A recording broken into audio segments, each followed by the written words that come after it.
Okey, kita boleh mulakan pelajaran hadis hari ini. Mula daripada hadis 1492. Silakan, siapa nak baca? Wa anhu qala. Okey, sila.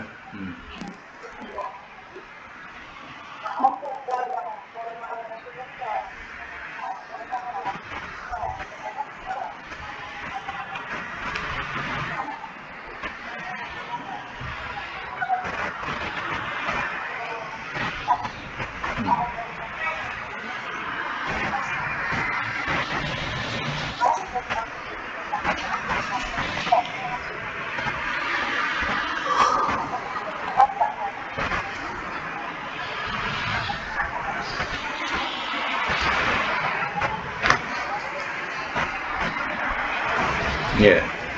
1492 catatkan hadis sah. Matan: dianjurkan berbuat baik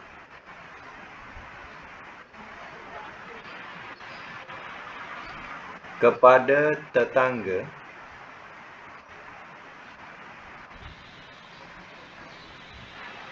umpamanya memberi makan.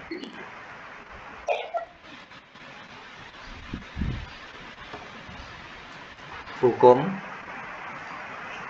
nadib. Nun dal yaba, nadib.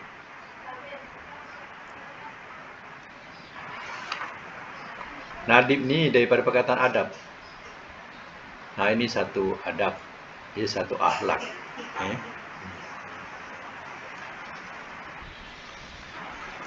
Baik, dalam hadis ini diterangkan bahawa adalah seorang Muslim, setiap Muslim berusaha melakukan kebaikan, walaupun berupa senyuman kepada saudara yang ditemuinya, di manapun ia berjumpa. Begitu juga Muslim dapat berbuat baik dengan tetangganya dengan sekadar memberikan kuah dari lauk pauk yang dimasaknya. Jadi dalam hal ini, melakukan kewajipan kepada seorang dalam melakukan kebaikan, walaupun berupa senyuman dan memberi kuah kepada sesamanya, iaitu adalah kebaikan. Jadi, seandainya kita berjiran, maka kalau kita masak, katanya suruh lebihkan kuah. Kalau tak ada isi pun, kuah pun jadi. Tapi dalam keadaan yang berbezalah. Kalau dulu dalam keadaan yang masing-masing susah, walaupun dengan kuah saja mereka bersyukur. Dapat kuah pun dia bersyukur. Sebab masing-masing dalam keadaan yang susah. Jadi kalau kita ibaratkan sup, kalau dapat kuah sup pun dah sedap dah. Macam itulah. Walaupun tidak ada isi. Tapi mungkin berbezalah dengan keadaan kehidupan kita sekarang. Kalau kita bagi jiran kuah saja, lah kuah je. Tak ada isi, kuah je. Sekarang ni lah keadaan sekarang. Jadi artinya kuah tu biar lebih, walaupun ada isi sedikit tapi kuah lebih. Mungkin kalau seandainya tak dapat isinya pun, yang lain dapat juga rasa kuahnya. Macam itulah. Apalagi kalau jiran itu jiran yang terdekat, jiran yang terbiasa. Jadi biasa suka tukar-menukar masakan. Itu adalah di antara kebaikan. Itu nak menunjukkan macam mana nak mengeratkan silah. Iaitu sila ni mana perhubungan ataupun silaturahim. Jadi kita kiaskan yang lain-lain jugalah. Contohnya misal kata jiran kita, kita ni punya dusun. Jadi kalau sana kita balik daripada dusun tu, membawa buah-buahan daripada dusun, dihulu-hulukan kepada jiran yang dekat. Ya, jadi dia merasa juga buah-buahan daripada dusun kita. Oh, itu pun sudah satu kebaikan. Ya. Dan ya, kemungkinan ya doa-doa yang diberikan itu menambahkan rezeki lagi kepada kita. Baik ya, kita teruskan lagi 1495. Okey.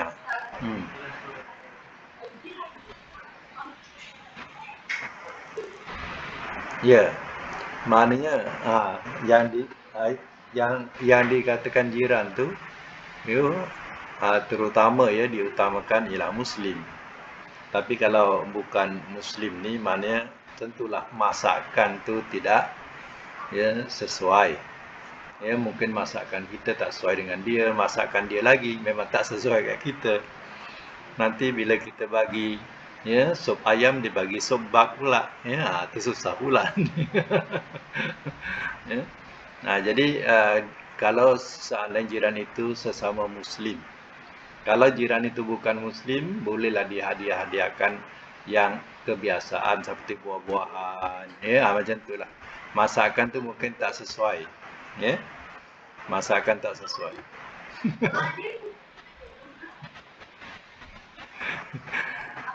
Tidak, kalau doa dia tidak sampailah, hanya ikatan jiran. Macam itulah. Perhubungan jiran baik. Macam tu. Walaupun dia bukan Islam dan dia menganggap kita pun jiran yang baik. Macam itulah. Ya. Tapi mungkin masakan tak sesuai lah kan. Ya. Kita nak makan masakan kari dia, ya, rasa ragu-ragu pula kan. Jadi begitu juga dengan dia. Kalau dia tak kisah masakan kita, tapi kita nanti kisah masakan dia. Jadi kalau buah-buahan tu sesuai lah.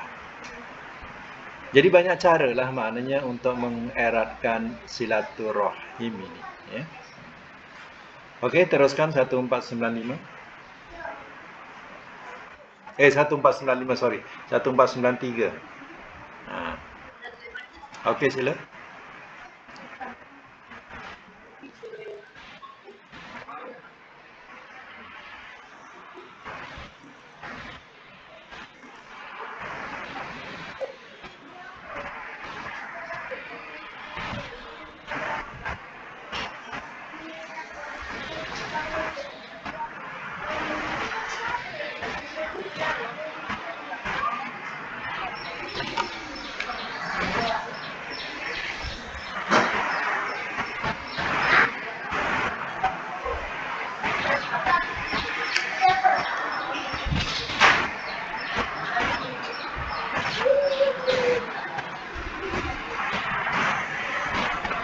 Abdu.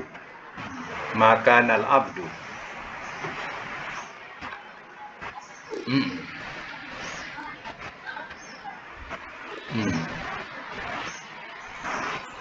Ya.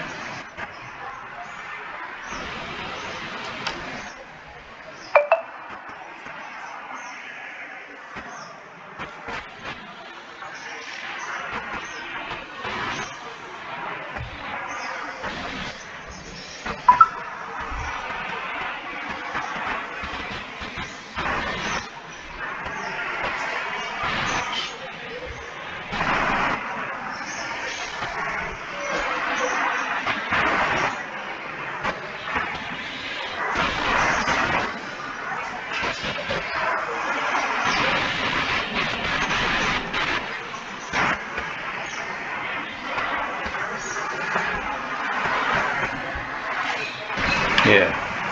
1493 ya.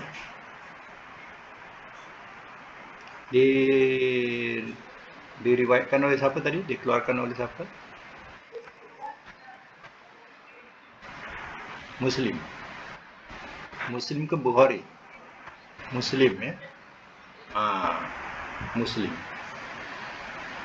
Baik ya, kita catat. Tak, Arab dia Muslim ke Bukhari? Betulkan. Muslim.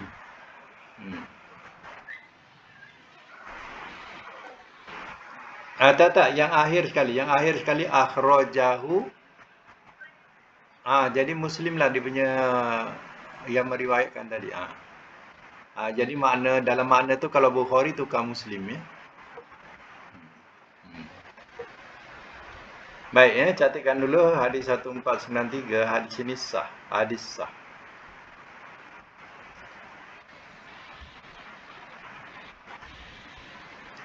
Matan dia dianjurkan berbuat baik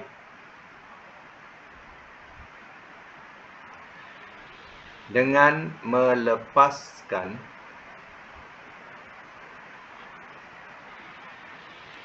satu kesusahan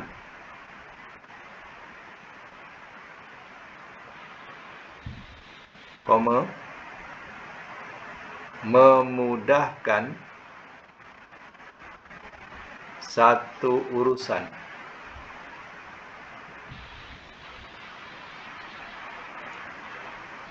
dan menutup satu cacat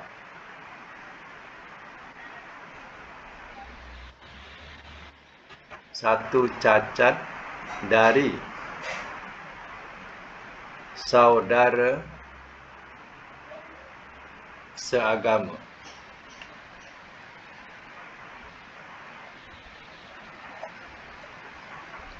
Hukum sunnah.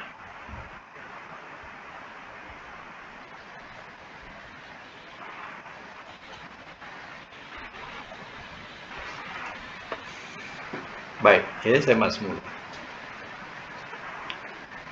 Jadi dalam hadis ini ada beberapa perenggan. Yang pertama dikatakan oleh Rasulullah SAW katanya,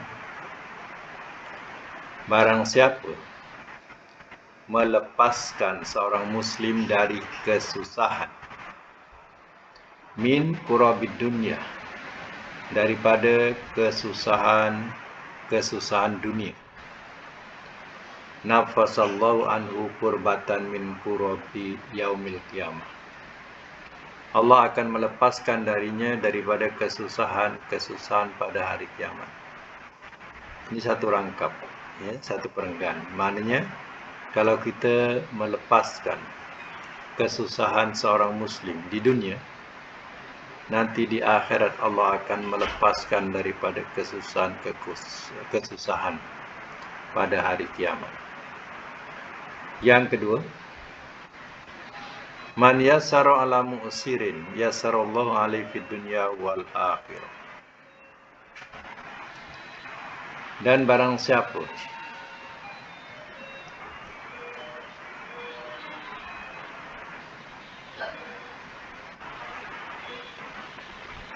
memberikan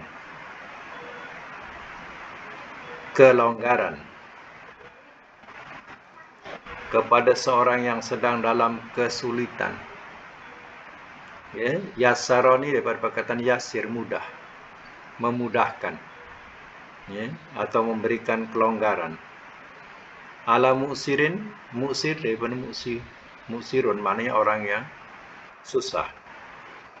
Memberikan kelonggaran kepada orang yang dalam kesulitan. Yassarallahu alaihi fid dunya wal akhirah. Allah akan memudahkan dia di dunia dan di akhirat. Mana di dunia Allah akan memudahkan dia, dan juga di akhirat.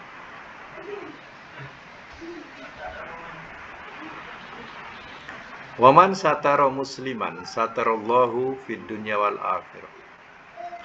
Dan barang siapa yang menutup, satarah itu makna menutup, menutup keaiban seorang Muslim. Keaiban ini mana keburukan lah seorang Muslim, dia tutup. Satarallahu, Allah akan tutup dia daripada keaiban dunia dan akhirat.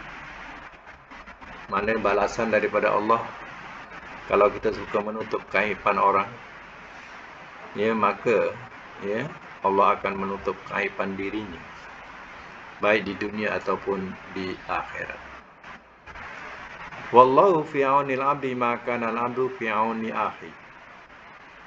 Dan Allah tetap menolong hambanya selama hambanya menolong saudaranya. Ini dikatakan sebagai ma'unah. Ma'unah ni ia ada pada tiap-tiap orang. Ya, ma'unah ada pada tiap-tiap orang. Ia balasan daripada Allah Ta'ala. Allah akan membalas hambanya yang suka menolong saudaranya. Ya. Kalau Rasul, ya, kalau Rasul Allah berikan mukjizat. Ya, Rasul Allah berikan mukjizat. Kepada para wali Allah berikan karamah, kekeramatan atau kemuliaan-kemuliaan, karamah. Kepada orang kebanyakan Allah berikan ma'unah. Ma'unah. Ma'unah ini daripada perkataan auni. Ya, wallahu fi auni. Ya, itu ma'unah. Ya. Jadi ma'unah ni ia ada diperolehi oleh orang kebanyakan. Syaratnya apa? Kalau orang suka tolong orang, Allah akan tolong dia. Maknanya dalam keadaan yang sungguh kesempitan, ada hamba-hamba Allah yang tolong dia. Apa sebabnya? Dia suka tolong orang. Itu.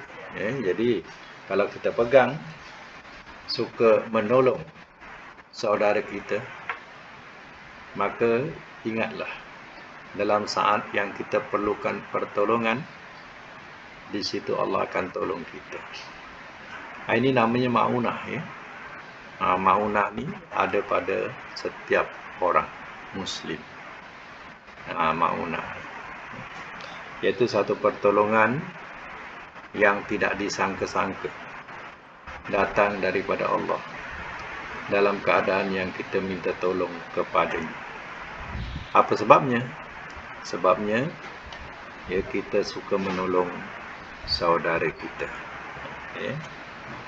Inilah beberapa perkara ya dalam hadis ini yang dijadikan sebagai satu panduan hidup. Ya. Kita suka melepaskan kesusahan orang, Allah akan lepaskan kita. Kita suka menyenangkan orang yang susah, ya, Allah akan senangkan kita. Kita suka tolong orang, ya, maka Allah tolong kita. Begitulah ya, kesimpulan. Baik, ya, kita teruskan lagi hadis selanjutnya.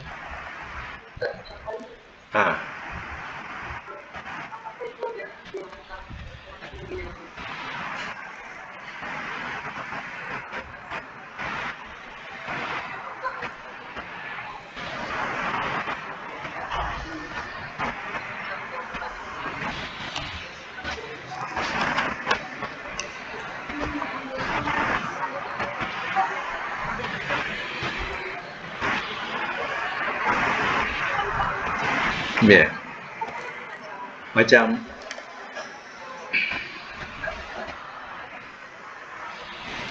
ya, mana macam itulah ya maksudnya.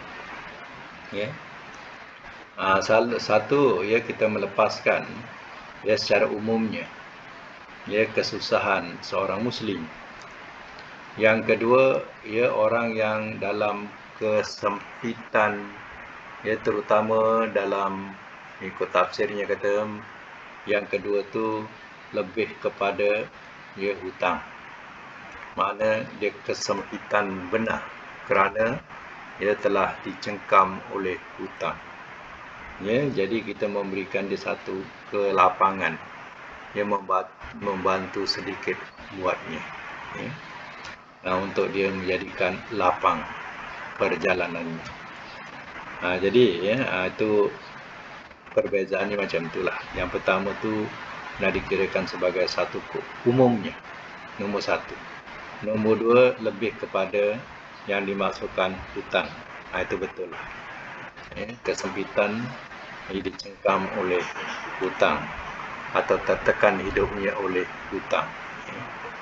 Itu beza antara satu dan dua.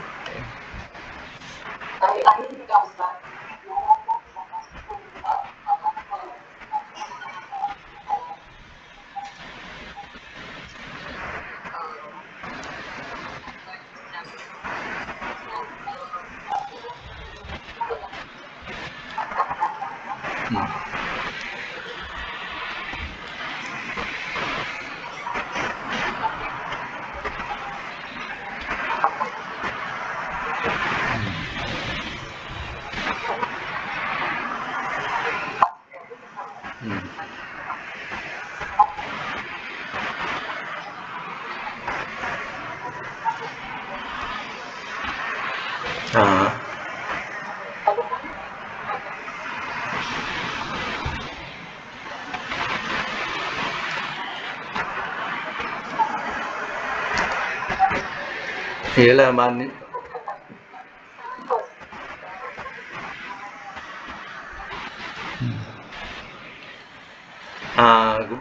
ini bergantung pada kita lah. Maknanya kalau itu ya mensukarkan kita tak dapatlah nak melaksanakannya atau membantunya, kerana mensukarkan cara jalan. Ya.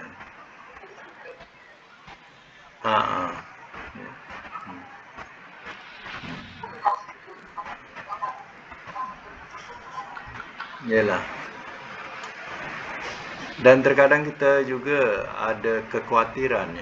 Kekhawatiran dia dalam segi apa? Terkadang yang kita bantu sekolah itu dia bukan sekolah yang diiktiraf. Terkadang sekolah-sekolah swasta yang menegakkan pahaman mereka sendiri. Jadi dia menggunakan istilah bantuan untuk sekolah ini, sekolah itu.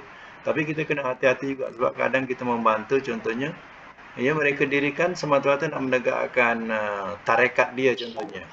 Tarekat dia. Jadi kita telah membantu satu jalan tarekat yang sesat, contohnya. Ini pun bahaya juga, sebab yang kita bantu ni akan jadi apa? Jadi jariah, benda yang mengalir. Kalau benda tu salah, kita terus dapat kesalahan, membantu kesalahan terus-menerus. Kalau kebaikan, kita akan dapat membantu terus-menerus jariah atau mengalir dengan kebaikan untuk kita. Itu bahaya dia. Contohnya misal katalah,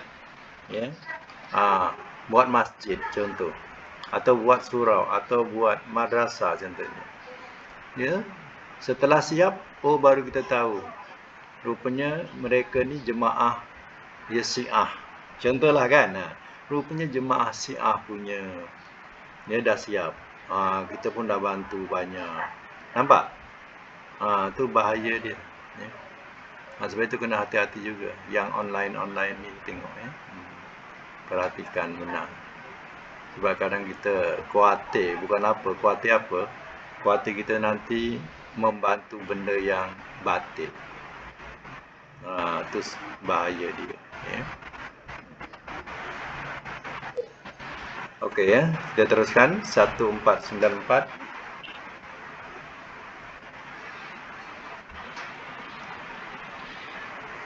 Siapa nak baca? Silakan.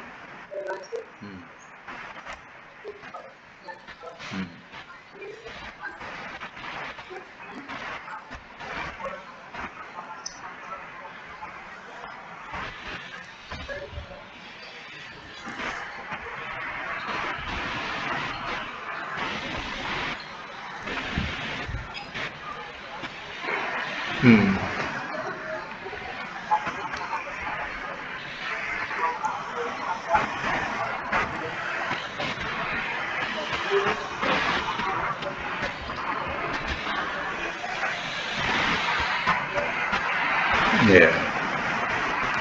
Baik, cantikkan ya 1494 hadis sah. Matan, dianjurkan kita menunjukkan sesuatu kebaikan.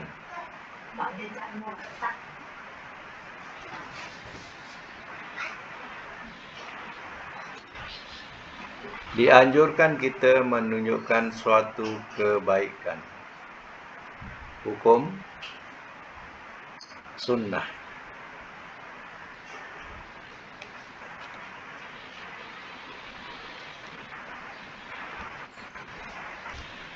Baik. Maksudnya seorang muslim yang mau menunjukkan kebaikan kepada orang lain dan kemudian orang lain itu menjalankan kebaikan tersebut, maka ia mendapat pahala kebaikan yang dilakukan orang-orang tersebut di samping kebaikannya sendiri. Ya. Terkadang orang itu dia tidak solat. Contohnya ya, dalam satu rombongan dia tak solat pun sebenarnya, tapi kerana ya dia ikut grup solat, maka kita ajaklah dia solat contohnya. Ya. Selama ni dia tidak solat. Ya, maka ya dalam rombongan tadi ya dia pun ikut solat kita. Mari solat samalah. Contoh kita ajak, mari solat sama. Padahal dia tak solat tu. Ya. Kita ajak. Itu adalah satu kebaikan. Ya, ataupun ya kita menunjukkan sesuatu jalan yang baik buatnya. Ya, itu semua adalah di antara kebaikan-kebaikan. Ya. Artinya apa ya yang dikatakan kebaikan? Kebaikan itu ialah sesuatu yang lawan kemungkaran. Yang mungkar itu adalah yang tidak baik atau yang jahat. Lawannya ialah ya kebaikan. Jadi disitulah bezanya. Ya, kita ya mencegah kemungkaran dan kita mengajak kepada kebaikan. Jadi itu di antara jalan-jalan kebaikan. Ya, meskipun hanya mengatakan ya kalimah yang baik buatnya.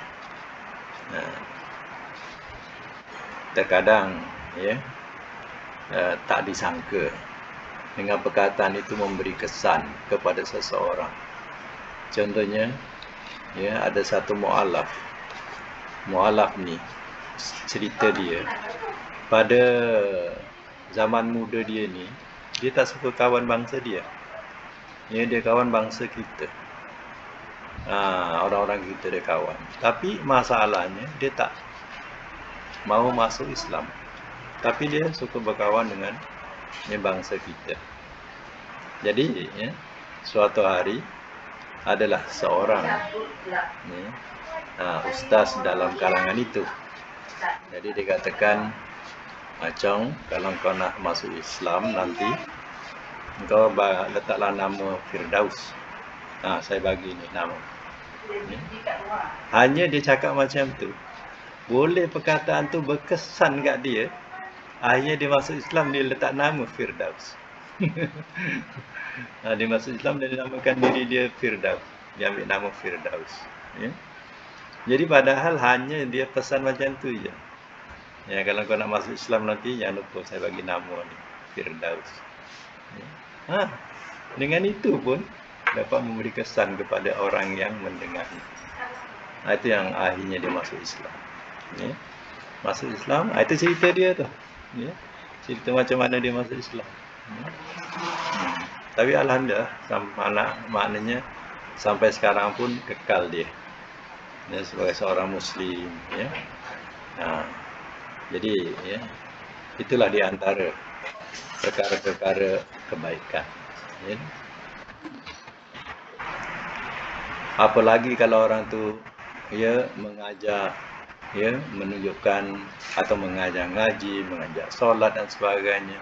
Di antara kebaikan yang dia dapat untuk diri dia, ya, dan orang yang mengamalkan juga kita dapat pahala daripadanya. Sebab mereka tu mengikut apa yang kita telah ajarkan kepadanya. Sebab itu kalau ikutkan Nabi, sahabat-sahabat Nabi, macam mana pahala dia? Kita semua ni dapat kebaikan daripada Nabi, daripada sahabat-sahabat Nabi dulu. Ya, daripada dia lah awalnya. Cuba bayangkan berapa banyak pahala yang dia dapat. Ya, sampai sekarang. Pendek kata, ya, kalau kita sekarang belanja satu gunung Uhud, kata Nabi, kalau kita belanjakan satu gunung Uhud, dengan dia dulu hanya 1 dinar, satu gunung Uhud itu tak dapat lagi nak menyamai 1 dinar yang dibelanjakan. Itulah besarnya kalau nak tahu. Ya. Lagi kita teruskan 1495.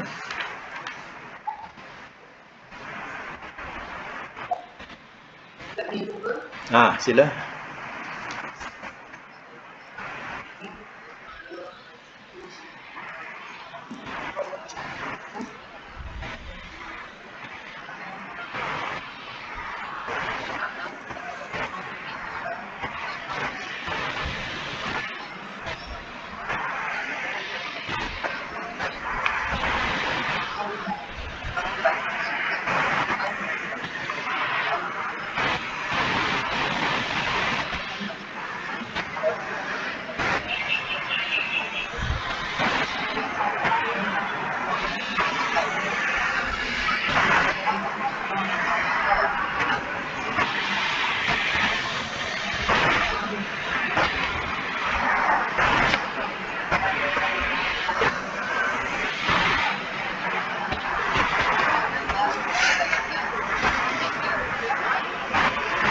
Okey, 1495. Hadis boleh dipakai. Matan, dianjurkan berbuat dan menunjukkan kebaikan.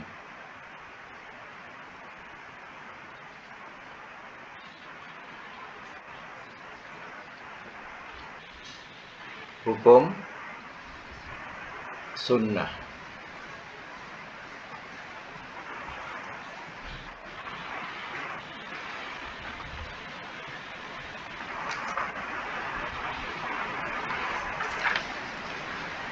Hukum sunnah. Baik ya.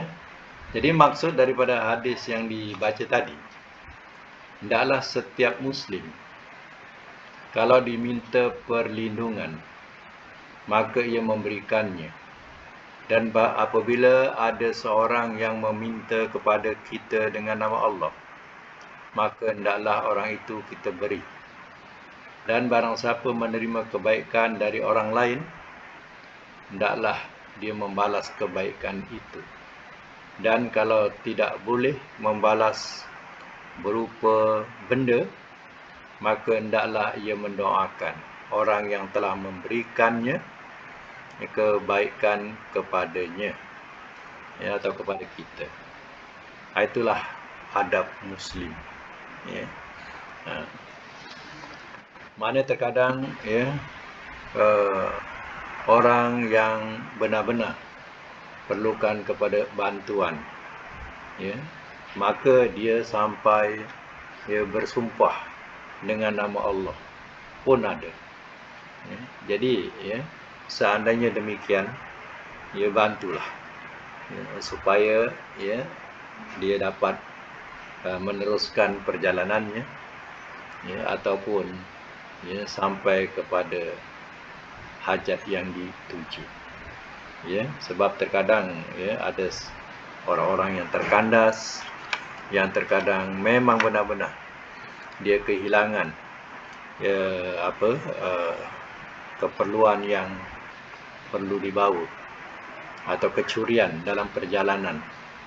Jadi pada masa itu dengan siapa dia nak meminta? Ya, melainkan dia benar-benar minta tolong supaya dia tidak sampai kepada tempat yang dituju. Terkadang sanggup dia bersumpah dengan nama Allah. Ini ya hendaklah diperhatikan ya.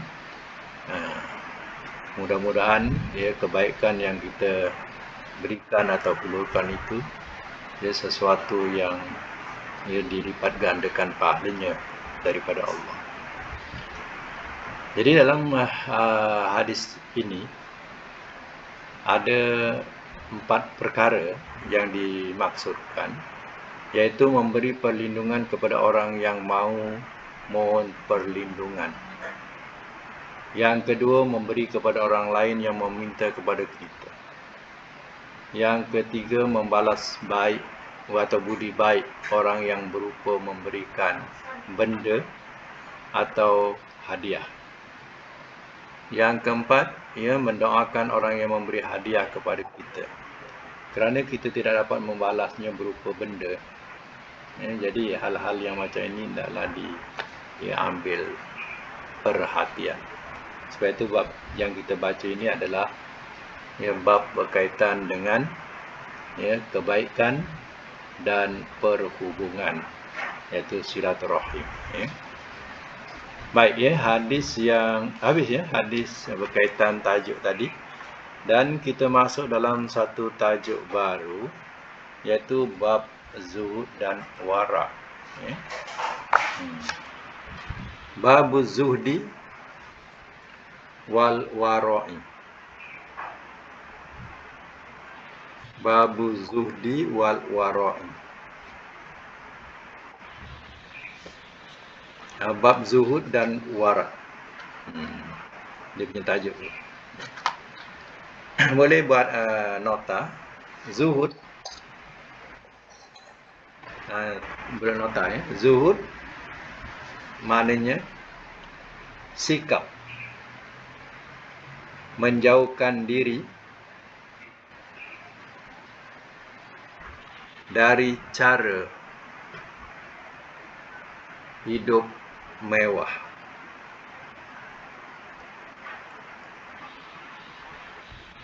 Sikap menjauhkan diri dari cara hidup mewah. Yang kedua, wara. Maknanya seseorang yang selalu menjaga dirinya,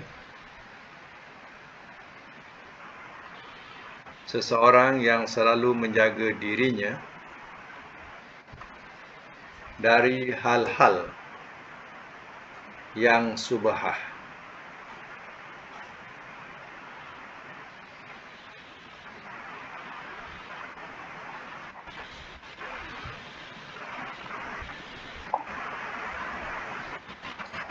Dari hal-hal yang subhah. Subhah ni subhat.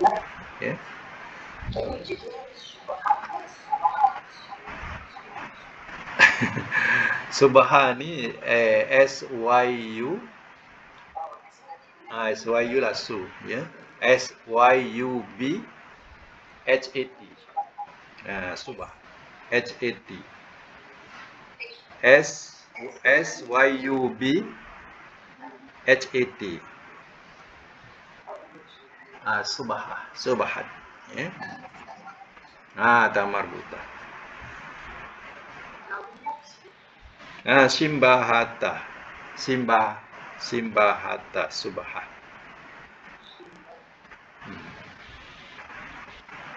Subhatun, subhah. Kalau Jawi apa? Mim shin. Shin baha alif ta subhat. Shim baha alif ha alif ta. Simba ha alif ta subhat. Tu kalau Jawi lah. Dia ambil daripada Arabnya. Siapa nak baca ni? Panjang okey. Silakan.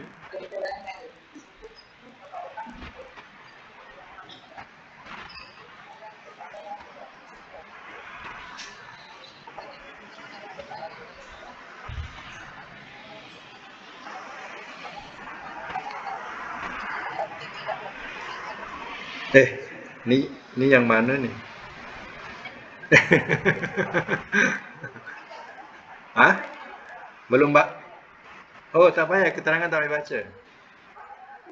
Baca hadisnya. 1496. Ha.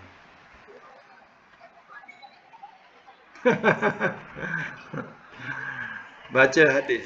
Ha.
baru tak baru tahu ya.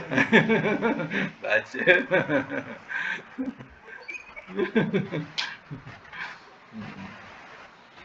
Okey, maknanya dari Nu'man. Hmm.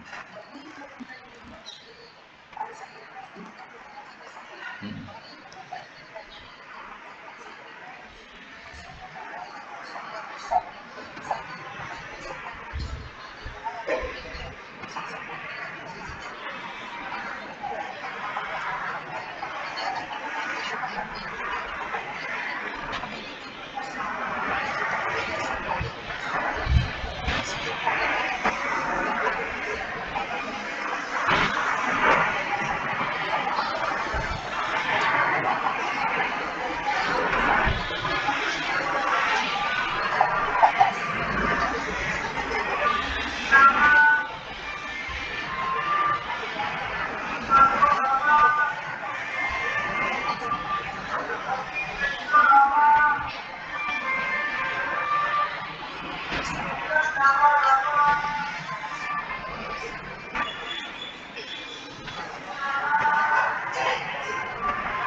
Ya,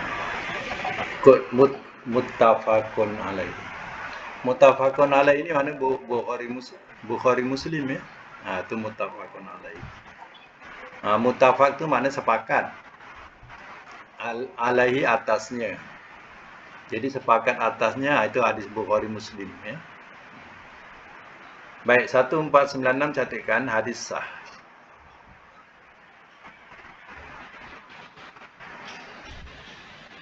Matan diperintah berhati-hati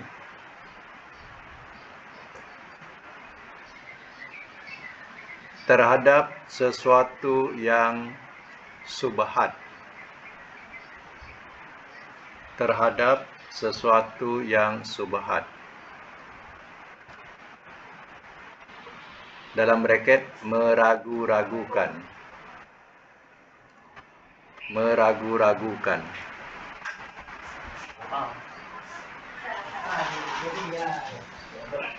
Hukum wajib.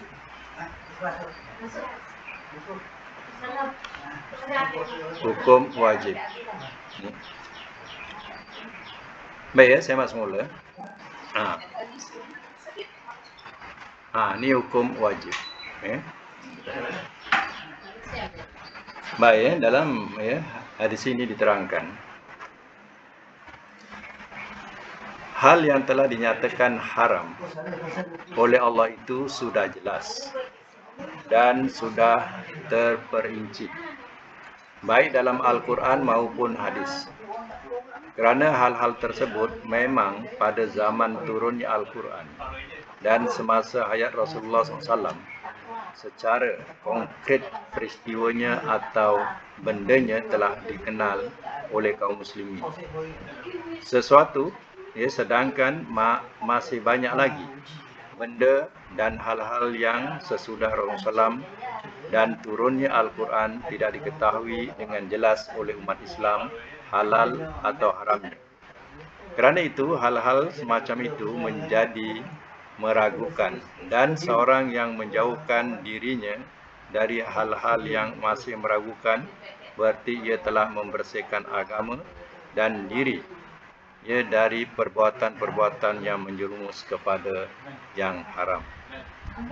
Allah telah menetapkan adanya hal-hal haram untuk dilakukan, haram untuk dilakukan adalah dengan maksud tetap memelihara kebersihan hati dan menjaga keselamatan akhlak manusia. Ini agar supaya tidak menjadi rosak. Kerana seorang yang telah terjerumus ke dalam hal-hal yang dilarang oleh Allah, berarti orang itu telah terjatuh dalam moral dan akhlak yang rosak. Dan rosaknya akhlak dan moral kerana melanggar larangan Allah dan menjadi rosak masyarakat. Yang menentukan baik buruknya kehidupan manusia di dunia ini adalah kondisi hatinya. Apabila hati seorang itu bersih, maka ia akan terpancar kebersihan pada perilaku, fikiran, seluruh tingkah laku. Tetapi apabila hati itu rosak, maka fikiran, perilaku dan akhlaknya menjadi rosak. Ia menjauhkan diri dari segala yang subahat itu.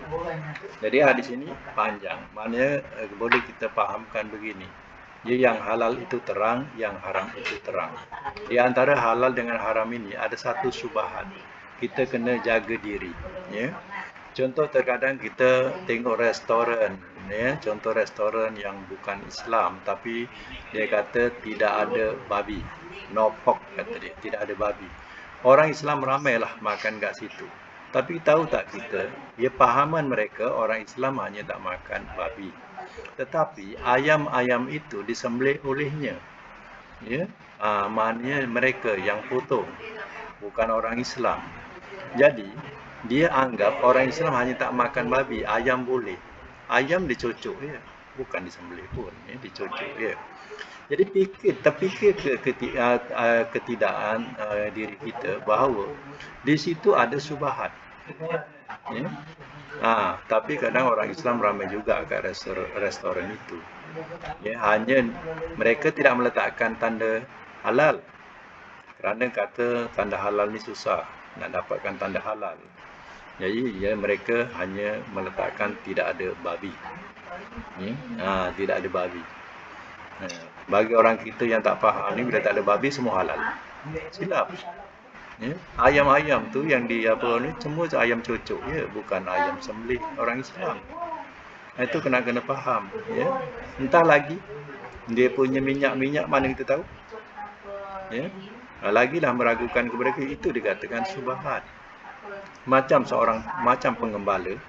Pengembala ni ada raja ni ada batas dia, mana batas pagar ke istana dia. Tapi ada pengembala-pengembala yang mengembala di sebelahannya, terkuatir ia akan masuk kepada tempat yang terlarang itu. Itu yang dikatakan subahat. Jadi kesimpulannya di sini iaitu diterangkan ayat yang bawah sekali itu penting Yang bawah sekali hadis itu penting. Cuba tengok yang bawah sekali, ala wa inna fil jasadi. Ala wa inna fil jasadi mudghatan. Ketahuilah sesungguhnya dalam jasad, dalam tubuh ada seketul daging. Ya. Iza solahat, apabila baik, solahal jasadu kullu, baiklah jasad atau tubuh kesemuanya atau keseluruhannya. Wa iza fasadat, dan apabila ia rosak, ya, maknanya seketul daging itu rosak, fasadat jasadu kullu, maka rosaklah, ya, jasad atau tubuh keseluruhannya. Ala, ketahuilah, wahyal qalbu, yaitu hati. Ya, jadi dalam tubuh kita ni ada seketul daging yang dikatakan hati namanya. Ya, bila hati itu baik, baik seluruh badan. Bila hati ni rosak, maka rosaklah ke seluruh badan. Ya. Itu yang, ya, yang diterangkan tadi, akan rosaklah fikiran, perilaku, akhlak pun jadi rosak, punca hati tadi. Ya. Sebab itu dalam tubuh manusia, Nabi kata apa? Ada seketul apa? Daging. Ya. Bila baik, baiklah keseluruhannya. Bila buruk, buruklah keseluruhannya, yaitu hati. Itu, ya, hadis yang akhir sekali itu diambil dan jadikan sebagai satu peringatan. Ya, saya bacakan lagi. Ala wa inna fil jasadi mudghatan, iza salahat salahal jasadu kullu, wa iza fasadat fasadal jasadu kullu. Ala wahyal qalbu. Ya.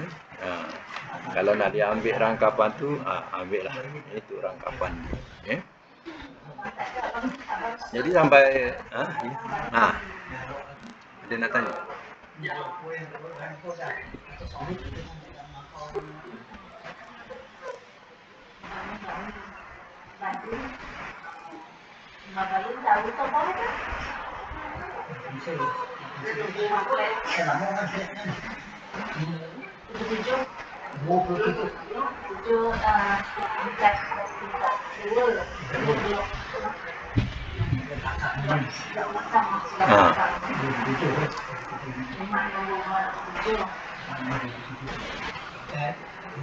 Itulah ya.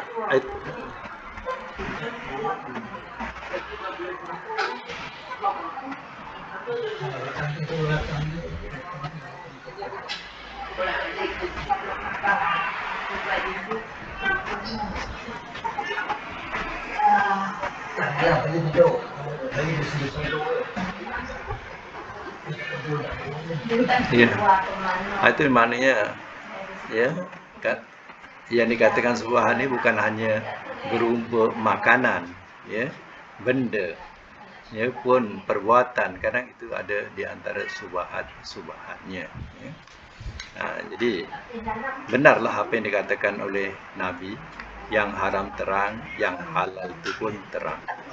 Tetapi di antara halal dan haram itu, ingat, kita boleh terperosok kepada benda yang subahat. Ya. Ya. Jadi sekadar itu untuk pembukaan kuliah kita hari ini. Alhamdulillah, ya, kita dapat memulakan hari ini. Mudah-mudahan kita dapat manfaat bersama daripada pelajaran tadi, ya, dan kita sudahi dengan doa sama-sama. Sadaqallahul azim wa sadaqa rasuluhul karim.